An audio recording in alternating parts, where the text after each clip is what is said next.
কাজী নজরুলের কবর জিয়ারতের মাধ্যমে আমরা এই আনুষ্ঠানিক কার্যক্রম শুরু করেছি। বাংলাদেশে 16 বছর পরে নির্বাচন হচ্ছে। বাংলাদেশে বিগত 16 বছর মানুষের ভোটাধিকার ছিল না। 16 বছর পরে সেই ভোটাধিকার আমরা ফেরত পাচ্ছি 1000 শহীদের আত্মত্যাগের বিনিময়ে। আমরা এই ভোটাধিকারের সাথে সাথে আমরা এবার হ্যাঁ ভোট দিতে পারবো সংস্কারের পক্ষে বাংলাদেশকে এগিয়ে নিয়ে যাবার জন্য। এনসিপি 10 দলীয় নির্বাচনী ঐক্যের সাথে সারা বাংলাদেশে নির্বাচনে অংশগ্রহণ করছে।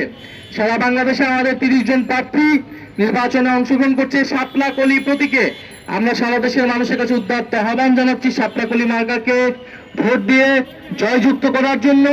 এবং 10 দলীয় ঐক্য জোটের যারা যেই ঢাকা আটকে কেন্দ্র করে এই বাংলাদেশের ঢাকার রাজনীতি, অর্থনীতি, বাণিজ্য, প্রশাসন সবকিছুই পরিচালিত হয় এই ঢাকা আটকে কেন্দ্র করে।